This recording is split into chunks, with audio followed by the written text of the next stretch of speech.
Halo semuanya, perkenalkan Debbie Amelia Zazuki dari kelas 6 IHMA dengan nomor mahasiswa 2051062.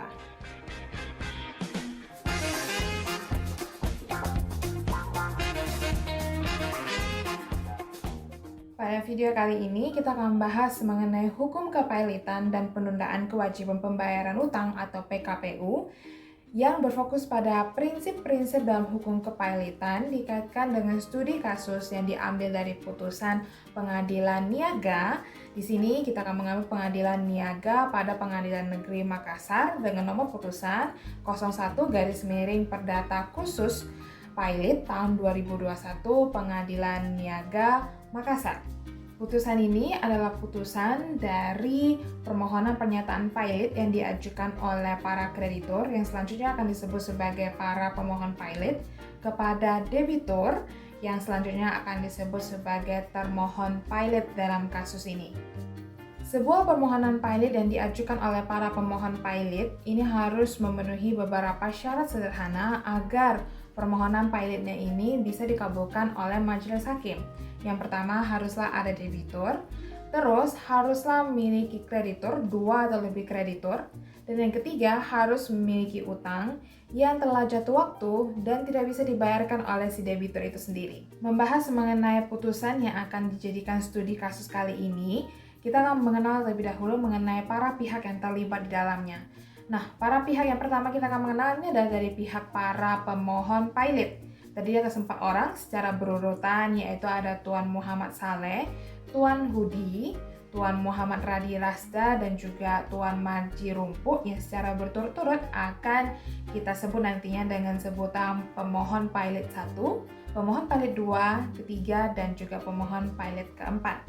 Nah, sedangkan untuk termohon pailitnya di sini atau si debitur di sini adalah almarhum Ivan Limbunan, dan juga nanti akan ada termohon pailit 2 yaitu istri dari almarhum Tuan Ivan Limbunan ini sendiri atau yang kita kenal juga dengan nama Francisca Ida.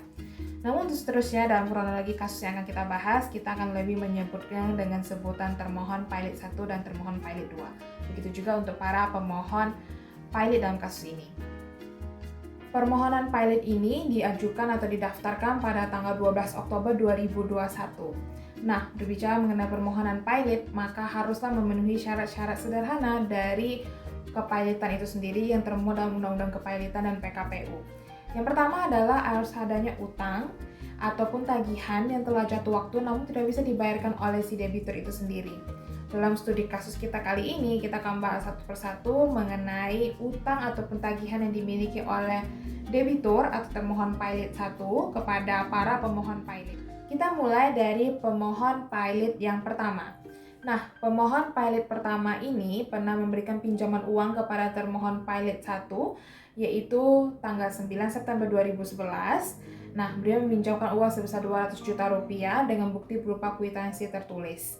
Selama masa dari meminjam uang sampai dengan 2021 ini, dari pihak pemohon pailit pertama ini sudah mengajukan beberapa kali pemberitahuan baik secara tertulis maupun secara lisan kepada termohon pailit 1 untuk segera melunasi utangnya.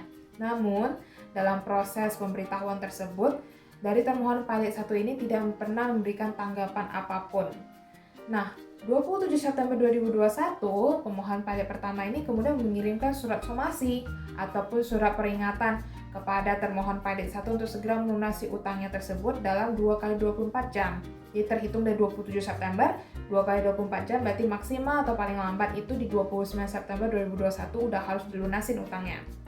Nah, 1 kali 24 jam kemudian atau 28 September 2021, ini pemohon pailit 1 ini memperoleh tanggapan dari pihak termohon pailit 1, yaitu dari ahli warisnya, di mana memberikan informasi bahwa termohon pailit memang benar memiliki utang 200 juta kepada pemohon pailit pertama.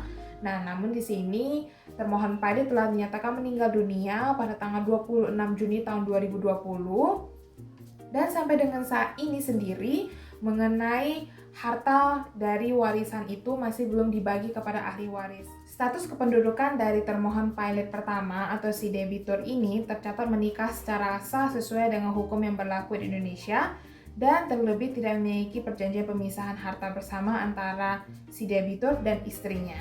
Dan dalam keadaan istrinya masih hidup sampai dengan permohonan pilot ini diajukan. Sehingga menurut pandangan dari pemohon pilot pertama ini atau kreditur menyatakan bahwa ada menjadi tanggung jawab dari istrinya untuk melunasi pembayaran tagihan yang dimiliki oleh sang suami walaupun sang suami telah meninggal.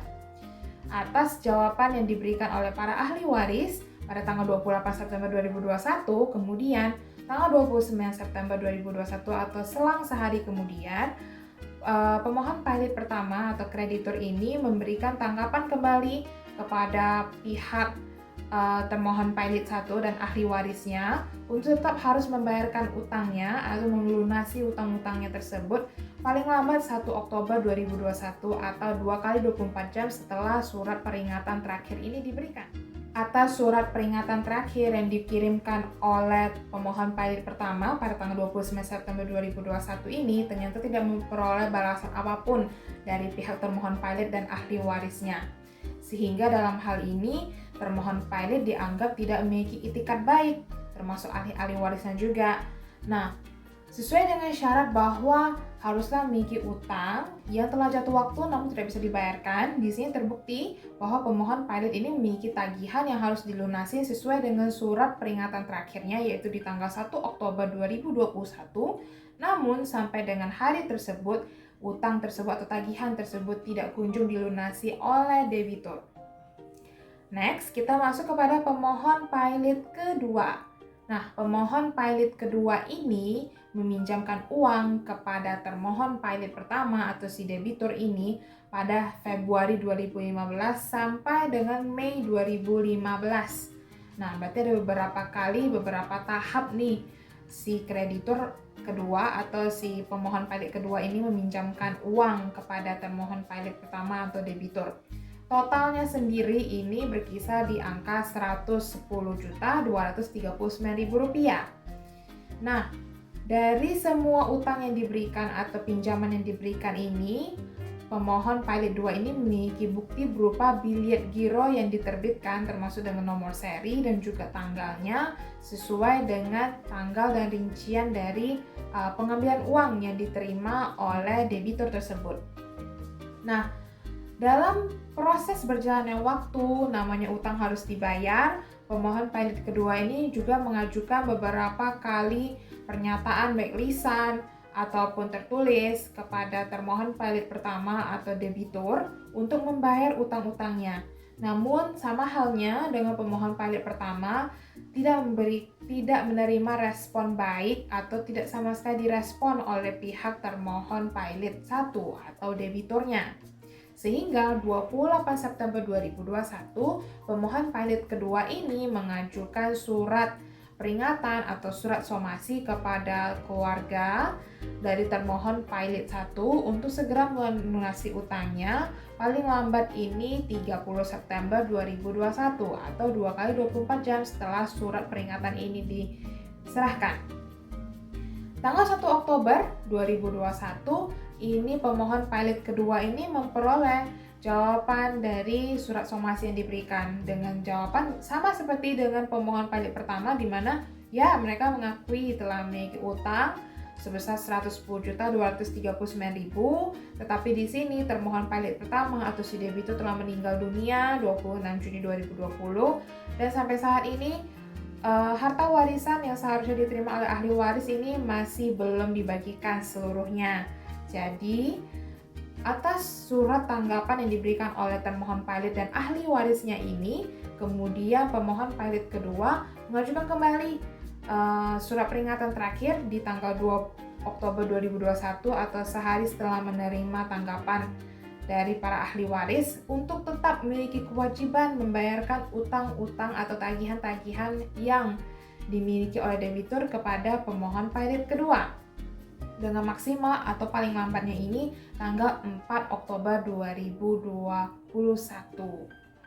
Sama halnya juga dengan pemohon pilot pertama, setelah mengirimkan surat peringatan terakhir, ternyata tidak memperoleh jawaban apapun lagi dari pihak ahli waris maupun termohon pilot. Nah, atas surat peringatan yang sudah diberikan, surat peringatan pertama, kedua, kemudian tidak memiliki respon baik, di sini sudah jelas bahwa pemohon pilot kedua ini sudah memenuhi persyaratan di mana adanya utang atau tagihan yang telah jatuh waktu yang seharusnya itu tanggal 4 Oktober 2021 sesuai dengan surat peringatan terakhir, namun tidak bisa dibayarkan oleh ahli waris dari termohon pilot. Selanjutnya ini adalah pemohon pilot ketiga. Nah, pemohon pilot ketiga ini memberikan pinjaman uang kepada debitur atau termohon pilot pertama ini sebesar 500 juta rupiah pada tanggal 5 Februari 2011. Selama peminjaman uang tersebut, beberapa kali beliau juga sudah menagihkan utangnya baik secara tertulis maupun secara lisan, namun sama halnya tidak memperoleh respon dari pihak termohon pilot atau si debitur ini sendiri. Kemudian tanggal 29 September 2021, dari pihak pemohon pilot ketiga ini memperoleh kabar bahwa ternyata si debiturnya ini telah meninggal dunia atau termohon pilot satu ini telah meninggal dunia.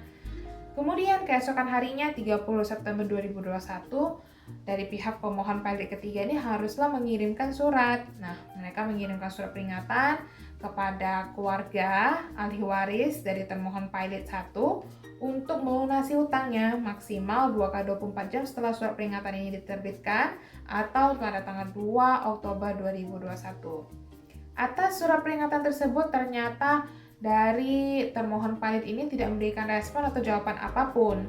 Nah, jelas di sini bahwa pemohon pilot ketiga juga telah memenuhi persyaratan di mana adanya utang yang telah jatuh waktu sesuai dengan surat peringatan ini harusnya dilunasin pada tanggal 2 Oktober 2021, tapi ternyata tidak bisa dibayarkan hingga pada hari tersebut oleh pihak debitur atau termohon pilot pertama dan ahli warisnya. Dan yang terakhir ini adalah pemohon pilot keempat. Nah, pemohon pilot keempat ini memberikan pinjaman uang kepada debitur atau termohon pilot 1 pada tanggal 1 Maret 2014. Nah, pinjaman uangnya ini sebesar 2,5 miliar rupiah dengan dibuktikan oleh akta notaris, yaitu akte pengakuan hutang dan juga akte perjanjian dan persetujuan yang dibuat di hadapan notaris yang berkedudukan di Kota Makassar. Nah, atas akte notaris yang dibuat tersebut ada jaminannya. Nah, jaminan kebendaannya ini berupa 15 bidang tanah dan bangunan milik dari termohon pilot itu sendiri. Atas utang yang diberikan oleh pemohon pilot keempat kepada debitur atau termohon pilot pertama ini, beliau juga secara rutin telah memberikan informasi, memberikan pemberitahuan untuk membayar secara rutin sesuai dengan perjanjian pengakuan utang yang telah dibuat, baik secara lisan maupun tertulis, tapi tidak memperoleh tanggapan baik dari pihak termohon pilot atau dari pihak debitur. Sehingga pada tanggal 27 September 2021, pemohon pilot keempat ini mengirimkan surat peringatan kepada termohon pilot atau si debitur ini bahwa mereka harus melunasi utangnya 2x24 jam setelah surat ini diterbitkan atau pada tanggal 29 September 2021 udah harus dilunasin tuh utangnya. Nah, keesokan harinya atau tanggal 28 September 2021 atau 1x24 jamnya, ini pemohon pilot keempat memperoleh tanggapan dari termohon pilot dan ahli warisnya bahwa di sini sama seperti yang sebelum-sebelumnya, mereka mengakui bahwa memang ada utang, tapi di sini termohon pilot satu telah meninggal dunia atau si debitur ini sudah meninggal dunia dan keadaan harta warisan belum dibagi seluruhnya kepada ahli waris. Menanggapi hal tersebut, keesokan harinya 29 September 2021, pemohon pilot keempat ini kemudian mengirimkan lagi surat peringatan terakhir kepada keluarga dari termohon pilot untuk tetap harus memiliki kewajiban melunasi utang yang telah jatuh waktu ini dengan batas waktu paling lambat 2x24 jam setelah surat ini diterbitkan atau pada tanggal 1 Oktober 2021. Sampai dengan hari tersebut, tanggal 1 Oktober 2021 ternyata tidak memberikan respon baik dari keluarga termohon pilot, sehingga di sini juga terbukti bahwa pemohon pilot keempat ini memenuhi persyaratan di mananya ada tagihan yang telah jatuh waktu, yaitu pada tanggal 1 Oktober 2021, tapi tidak bisa dibayarkan oleh si debitur sampai dengan waktu tersebut. Nah, mengenai syarat selanjutnya adalah memiliki 2 atau lebih kreditur. Di sini jelas dalam kasus ini kita memiliki 4 kreditur sebagai para pemohon pilot dalam kasus atau perkara ini. Dan dalam kasus ini menurut pemohon pilot di sini sudah memenuhi persyaratan dari permohonan pernyataan pilot yang harus dikabulkan oleh majelis hakim. Hal ini juga sesuai dengan pasal 8 ayat 4 Undang-Undang Kepailitan dan PKPU, di mana permohonan pernyataan pilot ini harus dikabulkan oleh majelis hakim apabila fakta dan keadaannya terbukti secara sederhana memang memenuhi persyaratan dan dinyatakan pilot sebagaimana dimaksud oleh pasal 2 ayat 1 telah terpenuhi seluruhnya. Selain itu, dalam suatu permohonan pernyataan pilot ini pula, nanti pas putusannya bakal ada penentuan dari hakim pengawas dan kurator ini sendiri. Nah, para pemohon pilot dalam hal ini juga memohon kepada Majelis Hakim Pengadilan Niaga pada Pengadilan Negeri Makassar untuk menunjuk dan mengangkat kurator yang telah mereka sebutkan, namanya itu nanti ada 4 orang dan diajukan oleh para pemohon pilot ini sendiri. Nah, pemohon pilot dari kasus ini meminta agar majelis hakim ini dapat memberikan putusan berupa menerima dan mengabulkan permohonan pilot secara seluruhnya dari yang diajukan oleh para pemohon pilot. Kemudian menyatakan para pemohon pilot ini adalah kreditur dari termohon pilot dan menyatakan bahwa termohon pilot 1 yaitu almarhum Ivan Limbunan beserta istrinya yang masih hidup yang menjadi termohon pilot kedua ini akan menanggung segala akibat hukumnya ketika dinyatakan pilot, kemudian mengangkat hakim Pengadilan Negeri Niaga Makassar untuk dijadikan sebagai hakim pengawas dan juga menunjuk dan mengangkat kurator sesuai dengan 4 nama yang dianjurkan oleh para pemohon pilot, serta menghukum para termohon pilot ini untuk membayar uang atau segala biaya yang ditimbulkan dalam perkara ini. Nah, masuk kita pada kronologi sidangnya sendiri. Nah, pada sidang pertama ini semua para pihak hadir beserta dengan kuasa-kuasanya, termasuk pada sidang pertama ini dibacakanlah surat permohonan pilot yang isinya dipertahankan sesuai dengan apa yang diajukan awal oleh para pemohon pilot. Kemudian dari pembacaan permohonan pilot ini mendapatkanlah tanggapan dari keluarga termohon pilot, di sini dari ahli warisnya, di mana mereka mengakui bahwa memang ada keberadaan utang-utang tersebut sesuai berarti ya dengan jawaban dari surat peringatan yang dibalas oleh ahli waris kepada masing-masing pemohon pilot. Kemudian mereka juga mengakui menerima surat peringatan yang diberikan oleh para pemohon pilot. Kemudian mereka juga mengakui sebagai ahli waris ini setuju dan mengakui bahwa memang istri dari termohon pilot atau istri debitur ini harus menanggung utang yang telah dibuat oleh sang suami atau debitur sesuai dengan aturan yang berlaku di Indonesia.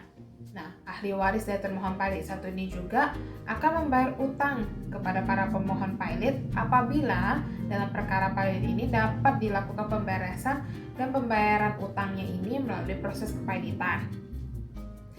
Dan sejak awal memang menurut para ahli waris ini sendiri, termohon pilot kedua atau istri almarhum debitur ini tidak memiliki niat baik untuk membayar seluruh utang yang telah diperbuat oleh sang suami semasa hidupnya. Beliau hanya ingin mengambil hartanya saja, tidak ingin mengambil utang-utangnya. Dalam artian ya, beliau memang dari awal memang tidak ingin membayar utang-utang itu semua. Nah, dalam hal ini ahli waris menjadi setuju bahwa dikarenakan sang istri masih hidup, jadi sang istri memiliki kewajiban dan tanggung jawab untuk menyelesaikan utang yang dibuat oleh sang suami semasa hidupnya. Ternyata selain kepada para pemohon pilot ini, menurut para ahli waris juga ada kreditur lainnya yang tidak mengajukan permohonan pernyataan pilot, tapi memiliki utang kepada debitur semasa hidupnya. Salah satunya itu bernama Alexander Sirua dan dia memiliki tagihan 150 juta kepada debitur. Masih banyak lagi lainnya, namun ini salah satunya. Nah, dari hal tersebut, ahli waris ini meminta majelis hakim untuk memutus hal yang sama seperti yang disampaikan oleh para pemohon pilot, di mana menyatakan untuk mengabulkan permohonan pernyataan pilot ini dan untuk bisa membereskan segala utang-utang atau tagihan-tagihan milik para pemohon pilot sesuai dengan harta yang telah ada dari debitur atau yang debitur tinggalkan kepada para ahli waris dan juga kepada si termohon pilot kedua. Namun di sini ada tanggapan berbeda dari termohon pilot kedua, di mana menurut beliau sebagai istri dari almarhum debitur ini bahwa permohonan pilot yang diajukan oleh para pemohon ini dinyatakan gugur demi hukum karena telah lewat dari batas waktu yang seharusnya. Nah, dalam pasal 210 Undang-Undang Kepailitan dan PKPU ini menentukan bahwa dalam suatu permohonan pilot yang diajukan kepada debitur yang telah meninggal dunia ini harus diajukan maksimal itu atau paling lambat itu 90 hari setelah tanggal meninggalnya si debitur.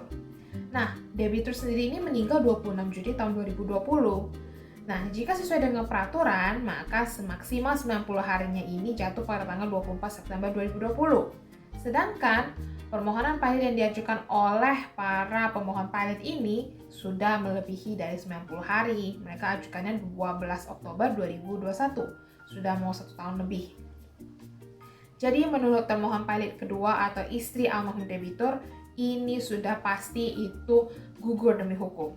Dan alasan yang kedua atau poin keduanya yaitu adalah para pemohon pilot ini adalah kreditur dari termohon pilot 1, bukan kreditur termohon pilot 2. Di sini dimaksudkan bahwa para kreditur ini yang menjadi pemohon pilot ini adalah kreditur sang suami, bukan kreditur dirinya sebagai istri. Jadi beliau tidak memiliki kewajiban untuk membayar utang-utang tersebut karena beliau tidak merasa sebagai debitur. Beliau tidak merasa meminjam uang tersebut dan beliau juga tidak harus dong untuk melunasi utang-utang itu. Poin ketiga yang menjadi tanggapan dari termohon pilot 2 atau istri dari debitur ini sendiri adalah bahwa permohonan pernyataan pilot yang diajukan oleh para pemohon ini dinyatakan cacat formil karena tidak ada pemanggilan kepada ahli waris dari termohon pilot 1 atau ahli waris dari si debitur. Berdasarkan pasal 208 Undang-Undang Kepailitan dan PKPU, ini ahli waris dari orang yang telah meninggal dunia yang dituntut pilot ini harus dipanggil juga untuk didengarkan keterangannya sesuai dengan surat dari jurusita. Dan untuk surat pemanggilan yang diberikan oleh jurusita ini harus disampaikan di tempat tinggal terakhir dari si debitur tersebut sebelum meninggal dunia, dan juga harus menyebutkan nama jika namanya telah dikenal. Namun jika tidak dikenal maka tidak ada kewajiban untuk menyebutkan nama tersebut. Dalam hal ini menurut termohon pilot kedua atau istri almarhum debitur, kalau para kreditur-kreditur ini mengenal nama dari masing-masing ahli warisnya sehingga mereka memiliki kewajiban untuk menyebutkan nama ahli waris tersebut dalam surat pemanggilan. Sedangkan pada kenyataannya para pemohon ini tidak menyebutkan atau tidak menjelaskan satu persatu nama ahli waris dari si debitur, sehingga menurut mereka pemohon pilot ini tidak menjalankan hukum acara secara patuh. Sehingga untuk itu termohon pilot kedua ini meminta kepada majelis hakim untuk menolak seluruh permohonan pernyataan pilot yang diajukan oleh para pemohon pilot. Poin keempat yang menjadi tanggapan juga dari pihak termohon pilot kedua ini adalah persatuan harta antara termohon pilot 1 atau almarhum debitur dengan dirinya sebagai istri ini sudah bubar dengan meninggalnya sang suami atau si debitur. Berdasarkan pasal 126 KUH Perdata menyatakan bahwa persatuan harta benda antara suami dan istri ini demi hukum bubar karena kematian. Sehingga menurut beliau, segala beban dan segala utang yang dibuat oleh sang suami semasa hidupnya ini tidak dibebankan kepada dia sebagai istri di saat ini. Kemudian poin yang kelima, bahwa termohon pilot kedua ini menegaskan meninggalnya termohon pilot 1 atau sang suami ini menjadikan status termohon pilot ini bukan lagi sebagai istri, tetapi sebagai ahli waris dari termohon pilot 1. Hal ini menurut beliau berdasarkan dari pasal 38 Undang-Undang Perkawinan yang menyatakan perkawinan itu putus salah satunya karena kematian. Nah, ketika sang suami meninggal, maka sang istri ini sudah berubah statusnya bukan lagi sebagai istri tapi sebagai ahli waris dari harta-harta suaminya tersebut. Nah, poin yang keenam dari termohon pilot kedua ini mengajukan tanggapannya adalah bahwa termohon pilot kedua menyatakan termohon pilot 1 ini tidak pernah memiliki utang dengan pemohon pilot pertama, kedua, dan ketiga.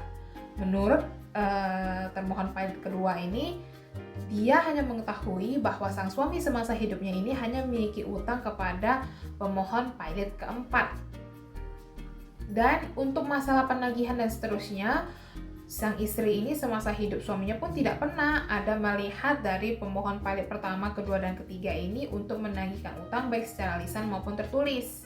Nah, sehingga permohonan pilot yang diajukan oleh para pemohon pilot ini dianggap tidak memenuhi syarat formil dari keberadaan permohonan pernyataan pilot yang seharusnya sesuai dengan kasus atau sesuai dengan kondisi yang ada saat itu. Selain itu, ternyata harta dari warisan yang dimiliki oleh debitur yang telah meninggal dunia beserta ahli-ahli warisnya ini masih dalam proses sengketa kewarisan di Pengadilan Negeri Makassar yang saat itu sudah masuk pada tingkat banding di Pengadilan Tinggi Makassar. Sehingga menurut termohon pilot kedua, ini tidak layak untuk dipermasalahkan selama sengketa kewarisan ini belum selesai. Sehingga tuntutan dari pihak ketiga, dalam hal ini juga termasuk para pemohon pilot ini, harusnya ditolak karena perkara sengketa kewarisan ini belum memperoleh kekuatan hukum yang tetap. Nah, sehingga dalam hal ini secara kesimpulannya, termohon pilot kedua ini meminta majelis hakim untuk menolak permohonan pilot yang diajukan oleh para pemohon pilot sesuai dengan tanggapan yang telah beliau sampaikan per poin tersebut. Nah, setelah majelis hakim mendengarkan permohonan pernyataan pilot yang disampaikan oleh para pemohon, kemudian mendengarkan tanggapan dari para ahli waris termohon pilot 1, mendengarkan juga tanggapan dari termohon pilot 2, di sini majelis hakim juga memiliki pertimbangan sendiri setelah mendengarkan sekian banyak tanggapan tersebut. Nah, pertimbangan inilah yang akan menjadi dasar dalam penentuan putusan pilot yang akan disampaikan oleh Majelis Hakim Pengadilan Niaga pada Pengadilan Negeri Makassar. Nah, setelah Majelis Hakim mendengarkan pembacaan permohonan pernyataan pilot yang diajukan oleh para pemohon pilot, kemudian juga mendengarkan tanggapan dari ahli waris termohon pilot 1, juga mendengarkan tanggapan yang diberikan oleh termohon pilot 2. Di sini majelis hakim juga memiliki pertimbangan sendiri dari sekian banyak tanggapan dan juga persyaratan dan bukti-bukti yang telah dikumpulkan dan dibaca kemudian dianalisis oleh majelis hakim. Di sini pertimbangan majelis hakim yaitu yang pertama membahas mengenai daluarsa dari pengajuan permohonan pernyataan pilot ini sendiri. Pasal 210 Undang-Undang Kepilotan ini menurut majelis hakim menimbulkan multitafsir di dalamnya mengenai sejak kapan si debitur ini diketahui meninggal dunia oleh kreditur. Sehingga dalam hal ini majelis hakim mengambil sebuah garis tegas bahwa 90 hari ini dihitung sejak kreditur mengetahui kematian dari si debitur, bukan dari tanggal kematian si debitur. Karena dalam perkara ini, si debitur telah meninggal tahun 2020, namun baru diketahui kematiannya oleh para kreditur ini sekitar September 2021 sampai dengan awal Oktober 2021. Sehingga menurut para majelis hakim akan lebih adil jika 90 hari ini dihitung sejak mereka mengetahuinya. Maka dalam hal ini, pengajuan permohonan pernyataan pilot yang diajukan oleh para pemohon pilot ini masih terhitung dalam waktu 90 hari sejak diketahuinya kematian dari si debitur. Nah, mengenai syarat sah untuk dikabulkannya putusan pilot lainnya, seperti halnya debitur memiliki 2 atau lebih kreditur, dalam perkara ini menurut majelis hakim telah terpenuhi, di mana di sini yang menjadi pemohon pilot dari kasus ini ada 4 pihak yang kemudian dikenal sebagai para kreditur juga. Kemudian debitur yang tidak membayar sedikitnya 1 utang atau tagihan yang telah jatuh waktu, ini juga sudah terpenuhi, di mana keempat pihak yang menjadi kreditur memiliki tagihan terhadap debitur yang tidak bisa dibayarkan sepenuhnya. Kemudian atas permohonan sendiri maupun atas permintaan seseorang atau lebih kreditur, dalam hal ini juga terpenuhi. Di sini pengajuan permohonan pernyataan pilot dilakukan oleh 4 kreditur. Dan yang terakhir ini ada fakta atau keadaan yang terbukti secara sederhana, dan ini juga terbukti terpenuhi dalam perkara ini. Sehingga dalam perkara ini majelis hakim mengadili bahwa yang pertama mengabulkan permohonan para pemohon pilot untuk seluruhnya, dan yang kedua menyatakan debitur pilot yaitu almarhum Ivan Limbunan dan juga sang istri sebagai termohon pilot kedua dalam keadaan pilot dengan segala akibat hukumnya. Kemudian yang ketiga bahwa menunjuk Burhan Nudin, yaitu salah satu hakim dari Pengadilan Negeri Makassar sebagai penghakim pengawas yang akan mengawasi pelaksanaan proses pilot dalam kasus ini. dan mengangkat kurator sesuai dengan yang diajukan nama-namanya oleh para pemohon pilot. Itu ada 4 orang.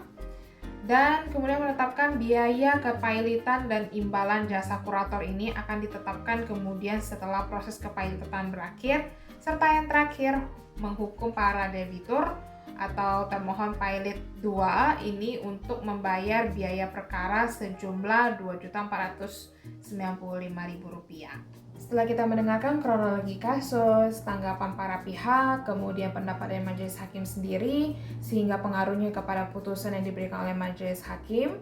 Nah, berbicara mengenai utang piutang ini sendiri dan penyelesaiannya dalam hukum kepailitan dan PKPU, kita akan mengenal beberapa prinsip yang perlu diperhatikan dalam penyelesaian utang dari si debitur kepada kreditur yang akan dilakukan dengan bantuan dari kurator dan juga hakim pengawas. Yang pertama, kita akan bahas terlebih dahulu mengenai prinsip paritas kreditorium atau prinsip di mana para kreditur ini memiliki hak yang sama atas harta-harta milik debitur ketika dinyatakan pilot. Prinsip ini cenderung melindungi kreditur dari tagihan-tagihan yang sama sekali belum dibayarkan atau baru dibayarkan setengah, namun si debitur ini cenderung melarikan diri dari kewajiban yang seharusnya dilakukan. Nah, prinsip paritas kreditorium pada kasus ini diterapkan oleh para kreditur secara bersama-sama dengan memohonkan pernyataan pilot ke Pengadilan Niaga pada Pengadilan Negeri Makassar. Permohonan pernyataan pilot secara bersama-sama inilah bukti dari prinsip paritas kreditorium di mana mereka secara bersama-sama ini memiliki hak yang sama untuk tagihannya bisa dilunasin menggunakan harta milik si debitur tersebut. Prinsip paritas kreditorium cenderung kurang berkeadilan bagi kreditur-kreditur yang memiliki jumlah tagihan yang cenderung lebih besar ketimbang kreditur lainnya. Sehingga prinsip paritas kreditorium ini akan lebih disempurnakan dengan prinsip pari passu pro rata parte, di mana prinsip ini lebih menekankan kepada pembagian secara proporsional atas tagihan-tagihan yang dimiliki oleh para kreditur. Sesuai dengan kasus yang telah dipaparkan sebelumnya, maka di sini nantinya setelah putusan tersebut, maka kurator akan menjalankan tugasnya bersama dengan hakim pengawas, akan melakukan pengecekan, kemudian perhitungan dari harta-harta milik si debitur, yang kemudian nanti ketika diuangkan, maka kurator memiliki tugas dan kewajiban untuk melakukan pemberesan atas tagihan-tagihan yang dimiliki oleh para kreditur, terutama kreditur yang menjadi para pemohon pilot di sini. Nah, pembagian atau pelunasan tagihannya ini nantinya akan disesuaikan dengan tagihan yang dimiliki oleh masing-masing kreditur secara proporsional dan sesuai dengan porsir mereka masing-masing. Pembagian proporsional dalam prinsip pari passu pro rata parte lebih disempurnakan dengan menggunakan prinsip structure creditors, di mana prinsip ini menekankan kepada pembagian golongan kreditur untuk dalam hal pelunasan tagihannya, di mana dalam hukum kepailitan ini mengenal 3 jenis kreditur. Yang pertama itu adalah kreditur separatis, kreditur preferen, dan kreditur konkuren. Untuk kreditur preferen ini lebih cenderung kepada kreditur yang menurut perundang-undangan memiliki hak khusus atau hak spesial. Dalam kasus yang telah dipaparkan ini, mengenai prinsip structure kreditor ini, kita akan mengenal 2 jenis kreditur dalam kasus ini. Di mana yang pertama ini adalah kreditur separatis, di mana kreditur yang memiliki jaminan. Nah, kreditur yang memiliki jaminan kebendaan dalam kasus ini adalah pemohon pilot 4, kemudian juga kreditur konkuren, di mana kreditur yang meminjamkan uang atau menjadi kreditur namun tidak memiliki jaminan kebendaan atas itu. Nah, ini menjadi golongan untuk pemohon pilot pertama, kedua, dan juga ketiga. Nah, dalam hal ini nantinya akan lebih utamakan untuk penyelesaian tagihan terlebih dahulu kepada kreditur separatis karena beliau memiliki jaminan kebendaan. Artinya ketika beliau memberikan utang atau meminjamkan sejumlah uang kepada debitur, beliau memegang jaminan kebendaan. Nah, jaminan kebendaan ini adalah harta milik debitur. Nah, ketika harta tersebut telah diuangkan, maka kurator memiliki kewajiban untuk melunasi atau membereskan tagihan milik kreditur separatis terlebih dahulu. Nah, sisanya nanti baru diselesaikan kepada kreditur konkuren. Prinsip yang tidak kalah penting dalam hukum kepailitan ini sendiri adalah prinsip utang. Sesuai dengan namanya, seseorang yang memiliki utang barulah orang tersebut bisa dinyatakan pilot. Namun ketika orang tersebut tidak memiliki utang, maka orang tersebut tidak bisa dinyatakan pilot. Sehingga dalam kasus yang sudah kita bahas sebelumnya ini, kita bisa mengetahui bahwa si debitur ini telah mengajukan pinjaman uang kepada beberapa kreditor, namun hingga akhir hayatnya sendiri, beliau tidak menjalankan kewajibannya untuk membayarkan tagihan-tagihan atas pinjaman yang sudah diterimanya. Sehingga pada surat peringatan yang disampaikan oleh para kreditor kepada ahli waris dan juga keluarga si debitur tidak menerima respon baik, maka dalam hal ini, inilah yang disebut dengan utang. Nah, pada dalam surat peringatan itu sendiri juga sudah dijelaskan mengenai batas akhir bahwa utang tersebut harus dilunasi namun tidak menerima respon baik, maka itu adalah batas atau jatuh waktunya sebuah utang itu harus dilunasi. Sehingga dalam hal ini cenderung merupakan utang yang tidak bisa dilunasin sesuai dengan waktu yang telah ditentukan oleh para kreditur. Sehingga atas hal tersebut, debitur tersebut dan keluarga dan ahli warisnya ini berhak untuk dinyatakan pilot sesuai dengan permohonan pernyataan pilot yang diajukan oleh para pemohon pilot. Salah satunya karena telah memenuhi prinsip sederhana dari keberadaan utang itu sendiri. Dari kasus yang sudah kita paparkan sebelumnya dikaitkan dengan prinsip-prinsip kepailitan, maka dalam hal ini kasus ini telah melaksanakan atau telah menerapkan prinsip-prinsip kepailitan dengan baik dan benar. Dalam artian apa yang menjadi teori dari prinsip kepailitan ini telah diterapkan secara baik dan benar baik oleh pemohon pilot atau kreditor dan juga oleh majelis hakim pengadilan niaga. Selain prinsip-prinsip kepailitan yang telah dilaksanakan secara baik dalam perkara ini hingga pada putusan, di sini mengenai pendapat dari majelis hakim sendiri juga dinilai sangat baik dalam hal berpikiran logis terkait dengan kasus tersebut, mulai dari daluarsa untuk pengajuan permohonan pernyataan pilot yang sesuai dengan peraturan perundang-undangan cenderung multitafsir di mana terhitung 90 hari sejak tanggal meninggalnya. Dalam hal ini majelis hakim berpendapat lebih berkeadilan ketika 90 harinya ini dihitung ketika kreditur ini mengetahui berita kematian dari debiturnya tersebut. Karena seperti yang kita ketahui pada perkara ini, debitur meninggal pada tahun 2020, namun para kreditur baru mengetahui berita tentang meninggalnya si debitur ini pada akhir 2021, tepatnya di bulan September. Nah, dalam hal ini, hakim cenderung memiliki pemikiran yang logis dan memberikan keadilan kepada para pihak, dalam hal ini kepada kreditor, sehingga pengajuan permohonan pernyataan pilot ini dapat secara sah diterima dan memenuhi persyaratan dari hukum kepailitan itu sendiri. Selain itu, mengenai keberadaan dari termohon pilot 2 di mana sang istri, karena debiturnya sudah meninggal, maka di sini istrinya menjadi termohon pilot kedua. Menurut majelis hakim ini sangat logis keberadaannya, walaupun beliau berstatus adalah istri dan juga nanti akan menjadi ahli waris. Di sini tidak hanya menerima harta saja, namun juga termasuk utang-utang milik si debitur. Dalam artian ya, ketika Anda ingin menerima harta dari almarhum debitur, maka Anda juga harus menerima segala utang-utangnya pula. Selain itu, mengenai prinsip berperkara dalam pengadilan niaga sendiri, ini cukup baik di mana menerapkan proses yang cepat. Pada prinsipnya ini berjalan sekitar 60 hari, namun pada praktiknya mulai dari permohonan pernyataan pilot pada tanggal 12 Oktober 2021 hingga pada putusan tanggal 30 November 2021 ini berjalan kurang lebih 1,5 bulan atau kurang lebih 45 harian. Dan ini cenderung masih dalam waktu yang diamanatkan untuk proses berjalannya perkara kepailitan. Secara keseluruhan dari perkara yang sudah kita paparkan, kemudian juga prinsip-prinsip kepailitan yang digunakan dalam kasus ini, termasuk juga pendapat-pendapat dari majelis hakim. Dalam hal ini, berpendapat bahwa sudah sangat baik putusan yang diberikan sesuai dengan apa yang terjadi dan apa yang memang seharusnya dilakukan.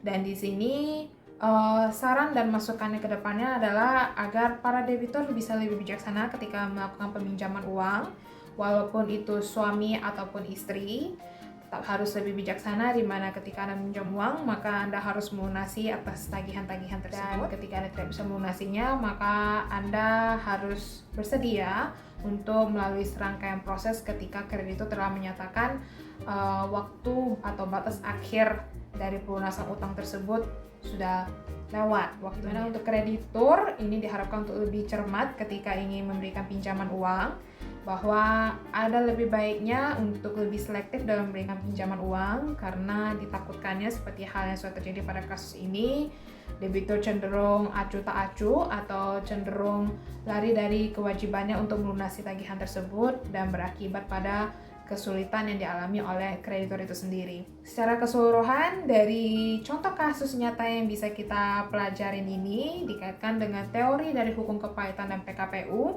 Di sini, apa yang menjadi teori dari hukum kepahitan dan PKPU ini bisa dilaksanakan secara maksimal, secara baik oleh majelis hakim, kreditur, maupun para pihak yang terlibat di dalamnya, sehingga apa yang menjadi teori ini bisa tersampaikan dan terlaksana dengan baik pada saat berperkara di pengadilan niaga terkait dengan kepahitan ini. Dan di sini kita bisa menarik kesimpulan bahwa suatu pihak atau itu adalah pihak yang dinyatakan memiliki tagihan ini harusnya memenuhi persyaratan agar bisa dinyatakan pilot. Yang pertama yaitu haruslah memiliki tagihan telah jatuh waktu namun tidak bisa dibayarkan.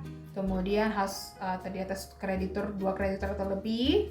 Kemudian juga ketika debitur ini telah meninggal dunia, maka perhitungan untuk permohonan pernyataan pilot ini harus dilakukan 90 hari sejak tanggal meninggalnya debitur.